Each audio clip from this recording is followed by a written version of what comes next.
Hey adapters, welcome back. On today's episode, we're going to talk about water.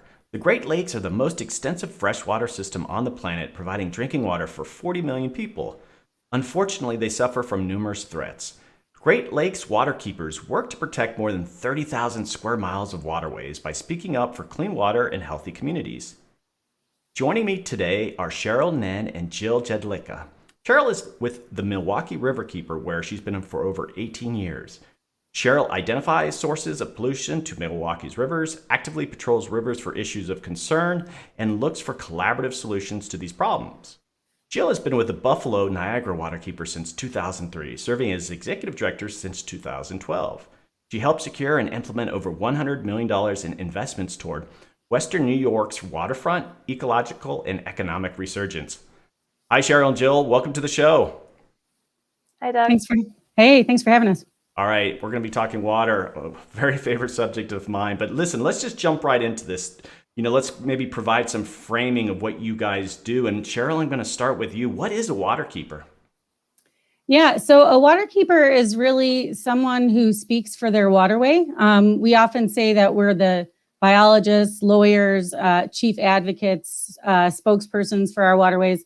I think, the one thing that we've learned is, once pollution gets into the water, it's very difficult and expensive to remove. So really the best thing to do is to try to deal with the source and to make sure that the pollution doesn't get to the waters in the first place. And so it's really important that, in order to protect a river, to protect the Great Lakes, to protect an ocean, we need to stand up for them. We need to speak for them. Unfortunately, the waters can't speak for themselves. So, one of what waterkeepers really do is, we identify sources of pollution. We respond to community concerns, and then we generally work with a lot of different, agencies and organizations and folks to find solutions to problems that are affecting our waters. And, our ultimate goal really is to achieve clean, swimmable, fishable, drinkable waters for our communities. All right, Jill, so I want to ask you, it might seem obvious to you guys, but what is a watershed? I know Cheryl sort of touched upon that, but really, what does it mean for it's something to be a watershed? Sure. A watershed is not a shed that holds water. We've heard that joke often. But a watershed is actually an area of land where all water drains from the highest point down to the lowest point. So each of the waterkeepers around the world, they operate in what are known as their own watersheds. So I personally live in the Niagara River watershed, which is 1,400 square miles. So it's this large swath of land, and all the small creeks and streams and wetlands and forested areas, all those drops of water have to collect and come from somewhere, and they ultimately feed into the Great Lakes and Lake Erie and Lake Ontario. All right, Cheryl, I'm going to go back to you now. So what are some of the bigger threats to Great Lakes in general? Both of you, I guess your water, you can dig into what your particular waterkeepers focus on, but more broadly. Yeah, so I think there's obviously many, many threats. I think that one of the big ones is probably stormwater pollution, which we often call polluted runoff. And I think that's really all of the pollution that's coming from our cities, from our homes, from our businesses, flowing off these paved areas, into our watersheds. And then a lot of that runoff obviously is bound with a lot of different types of pollution. A lot of times that can be dirt or bacteria, road salt, trash, lots of different things that run off to the water. And, the Clean Water Act did a pretty good job of dealing with point source pollution. So pollution coming from factories and sewage treatment plants, things like that. The stormwater pollution is much more difficult to manage. And it's because it's really coming from all of us. It's not regulated and requires obviously a lot of education and outreach. So clearly in a lot of our watersheds too, we have a lot of that non-point runoff is farm related. So agricultural runoff, which also isn't really well addressed in the Clean Water Act. So that's a big source of pollution to the Great Lakes, as well as, climate change is really throwing a lot of us for the loop. I know in Southeast Wisconsin, we broke rainfall records now in 2018 and 2019. And, our systems weren't set up for these intense storms that we've been seeing really over the last decade or so. We've had incredibly intense rain events. And so that tends to overwhelm our old, storm sewers, our old sanitary sewers, and can cause a lot of problems for our lake. And, we certainly don't want untreated sewage and dirty stormwater going into the lakes because that's our drinking water. But Jill, do you want to add anything to that? I mean, Cheryl covered a lot of ground, but specifically your waterkeeper must have issues that sort of rise up. Mm-hmm. Sure. I mean, I think one point we like to make all the time is that everybody lives downstream, right? So no one's immune from water quality problems, whether you live right next door to where you pull your drinking water from or 30 miles away. We all rely on it. So I think in addition to all the things that Cheryl said, we also have the issues of human behaviors. And we find that that's the common thread with a lot of things is it's poor decisions or it's human actions, whether it's, how we manage our systems, how we develop our lands. So instead of just going after and fixing all the problems that have been caused over 100 years, we also like to be proactive stewards of our resources. So in particular for my organization, a lot of times we get involved in the planning and the conceptual, urban planning of how you use your cities and your towns and your neighborhoods and so forth. So it's very comprehensive is the scale and scope of our work in order to protect water quality. And Cheryl, could you speak to, I guess, to the natural resources we take for granted? Okay, it's a water body, it's a natural water body, but it's going through an urban area. But you have threatened species. There's actually quite a lot of biodiversity there, right? Yeah, for sure. No, I mean, and I think that's the really exciting things for a lot of us. I mean, I'm a trained biologist. I have a master's in biology, and so I like to get in the river.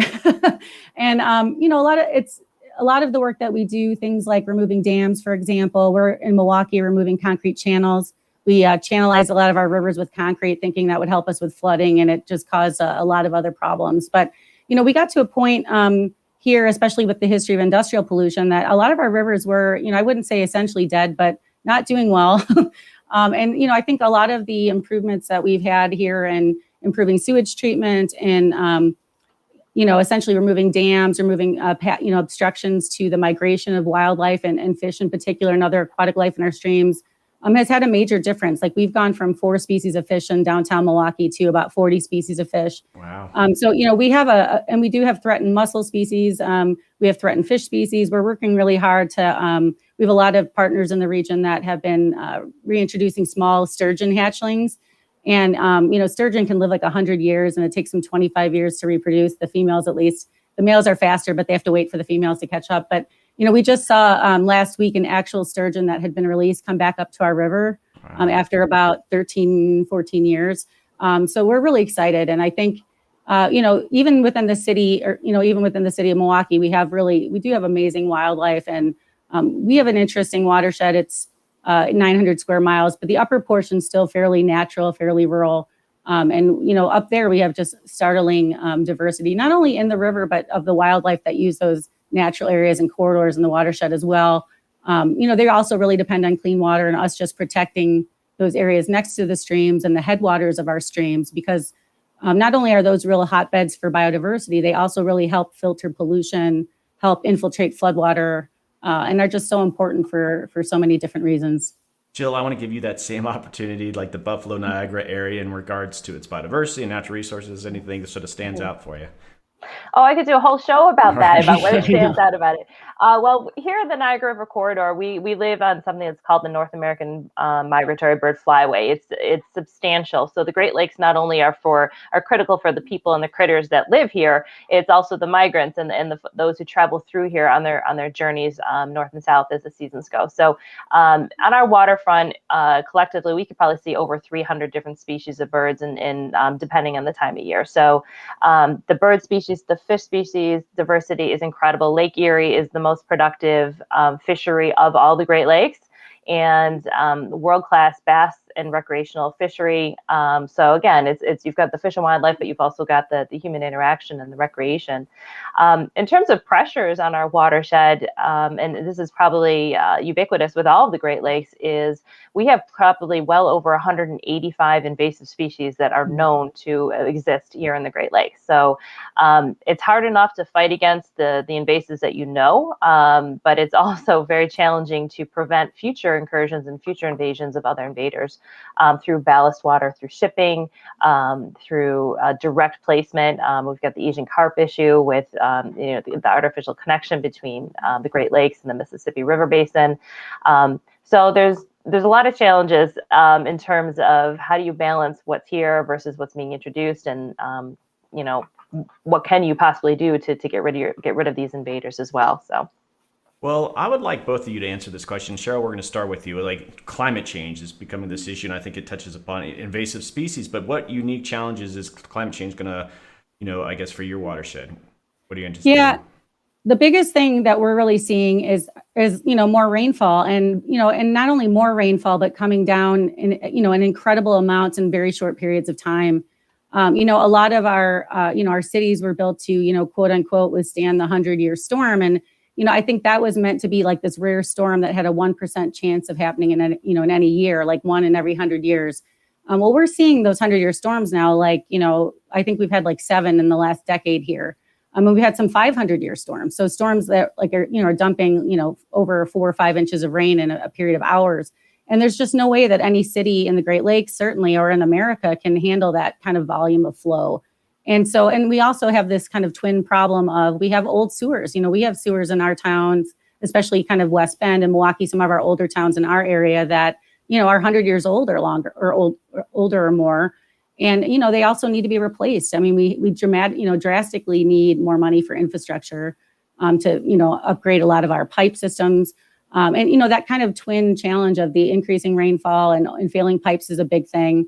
And I think, at the same time, we're really looking at, so what do we do about that? I think a lot of what we need to do is we need to, fix our pipes where they're failing and upgrade our sewage treatment, but we really need to just soak so much water in. I mean, historically, we funneled all the water to our downspouts, to drains that were in front of our houses that went, directly into the river.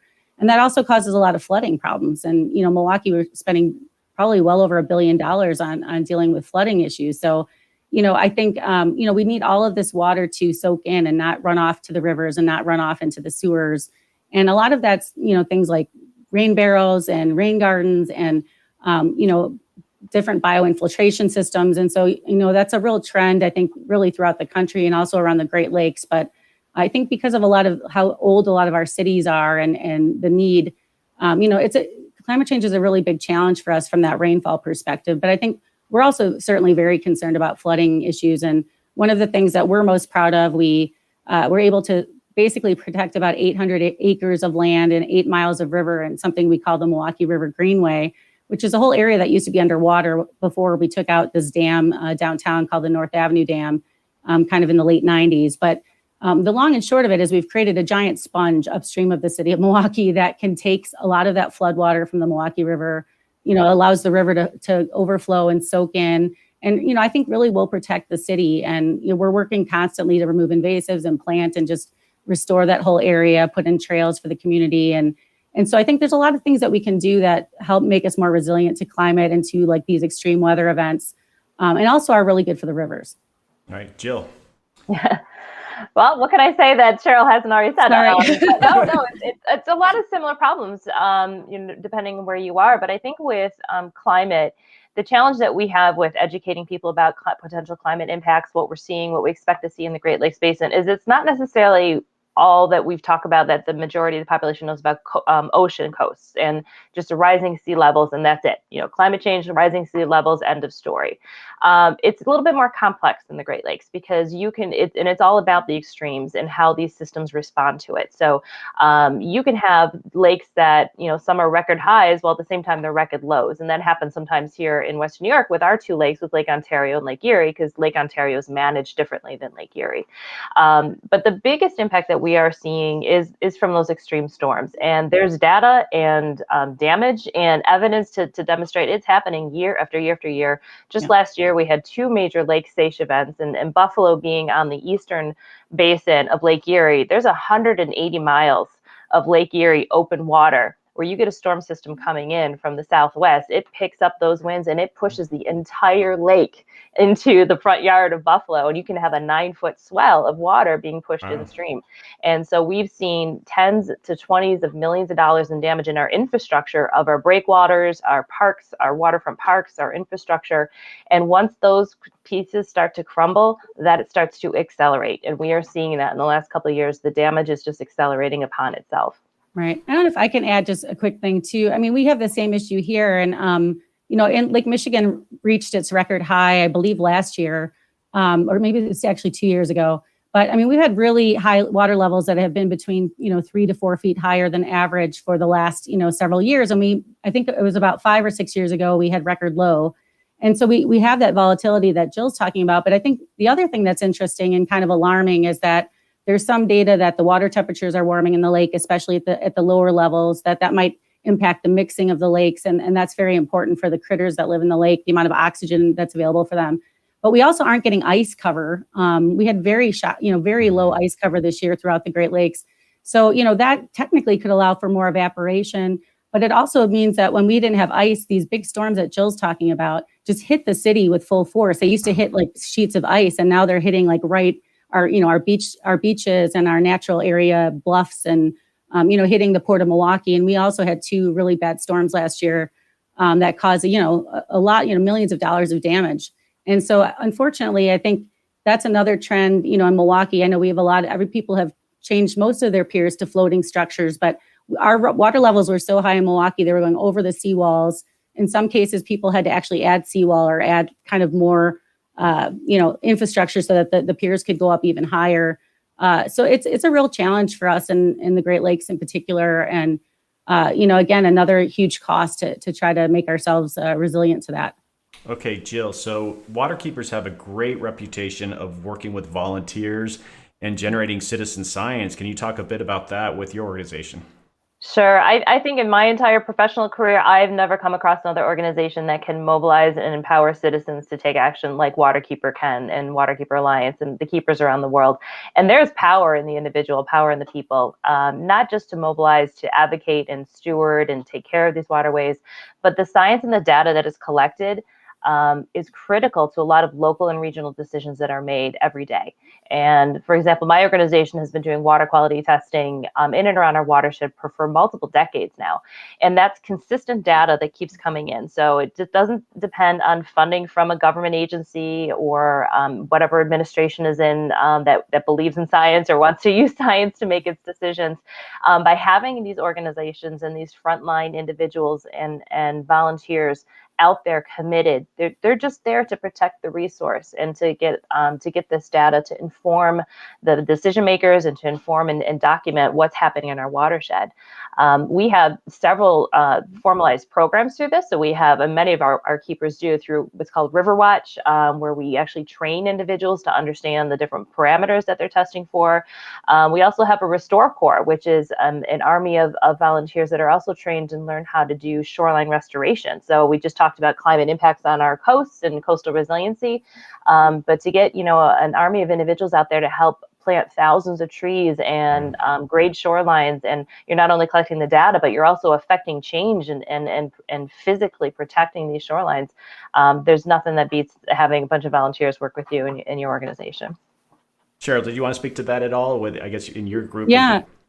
Yeah, I'd love to. I feel so strongly about this. I think, one of the things I think we try to do as Waterkeepers is connect people to the waters. And, we do that through river cleanups, and we'll do paddle events and other fun things to get people connected, because if they don't connect, they're not going to, help us protect these waters. And so one of the ways we do that is through our monitoring program, which is very similar to Jill's. We've trained volunteers. We have over 100 people testing 110 different sites every month for baseline water quality. We have specialized monitoring events where we're going out and looking for emerging contaminants, which are pharmaceuticals and personal care products, pesticides. We're doing road salt monitoring in the winter. We send poor souls out there on frigid days after runoff and make them get water samples from a lot of our urban creeks. And, so this is really, gives us a baseline of information, that really, I think, also lends legitimacy to our advocacy, because our advocacy is really based on science. And we can use that science to help us guide, where we need policy changes, what cities we need to lobby for better road salt, management, things like that. Where we need to restore stream banks, where we have too much sediment coming in. So it basically helps us prioritize our policy. But I'd say also a lot of management practices too that we need to do. And I know we certainly also just really rely on our volunteers for being the eyes and ears of our organization. So they're often the ones that call us and say, hey, the river's a weird color. There's some dead shad here. There's some dead fish. And so, we get a lot of information too, just from having that network of folks that really expand the ability of our staff to deal with a lot of the issues in our watershed. Okay, Jill, I want to ask you this. You're the executive director of your organization, but let's talk about more broadly the Waterkeeper Alliance, the national group. How is that useful to you guys? Because it's sort of a unique model. You have conservation groups all over the United States doing different things, but you guys are waterkeepers. What are the advantages of working within this sort of umbrella organization? Right. Well, the umbrella organization is actually global. It's international. We've got probably at this point 350 plus organizations all over the world. Excellent. And what I've personally experienced in my time with the Alliance is that it's a network of folks who are all working towards the same thing and applying certain tools, whether it's legal, scientific, policy tools to affect change and improvement in their watershed. And by being united within the Alliance, it allows us to still have our independence and work and do what we need to do and the priorities that we need to set for our own watersheds, but also to be able to tap into other folks and other experts around the country, around the world who might be dealing with similar problems. So it's certainly an information and an idea exchange. We certainly also collaborate often, such as, Cheryl and I work quite a bit together in the Great Lakes to do some Great Lakes policy work and volunteer mobilization. And it's just a way to reach that many more human beings on the planet to help us do the work, because yes, there's many of us and we're all passionate and we do this for as personal individuals and professionals, but we've got to convince the rest of the world to also have these values and help us implement the mission and do the protection. So I think there's tremendous value in this alliance that, again, allows us to focus on our own watersheds, but still kind of working towards the same overall mission, that's protecting clean water. And Cheryl, can you add anything briefly to that? Yeah, I think Jill's right on. I mean, I think, I think the biggest benefit that I really have is, it's that connection piece. It's connecting with other advocates that are working at the local level and, the not trying to reinvent the wheel piece. So I think a lot of us have, similar issues. And so we really can learn a lot from each other. Waterkeeper also does, we connect via conferences. They provide training opportunities for us. But they really provide kind of the connective tissue to bring us together to learn from each other. And I think, we also try to get together to advocate, certainly on national issues. Right now there's several infrastructure bills that are going forward at the federal level. We do try to kind of bring our collective grassroots, networks to kind of filter up a message to support different pieces of legislation. And I think we're really excited moving forward internationally. How can we better share around things like dam removal and dealing with single-use plastics and addressing, these huge climate change impacts that are really going to, probably affect a lot of our partners in other countries first, places like India and Bangladesh, maybe quicker and maybe more severely than us. So how can we kind of work together to make sure that we're being strategic and also just really trying to protect the water at our local levels, but help our friends and other places to protect their local waters too.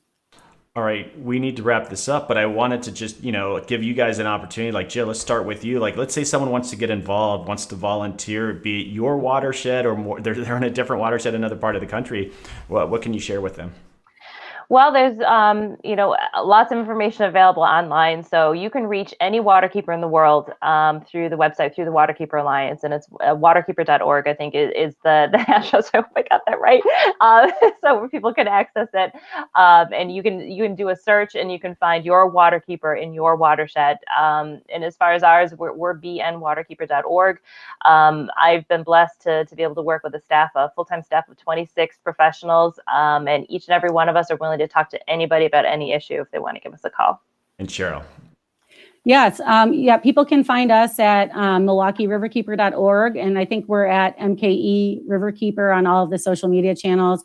And we also wanted to just do a shout out to if people go to waterkeeper.org/Great Lakes Action, they can find any of the Great Lakes waterkeepers at that page and find their contact information. And we're just really hoping to get the word out if folks want to get involved, in their local part of the Great Lakes and volunteer monitoring and stream cleanups or in any other way. We'd really love people to get involved and to contact us.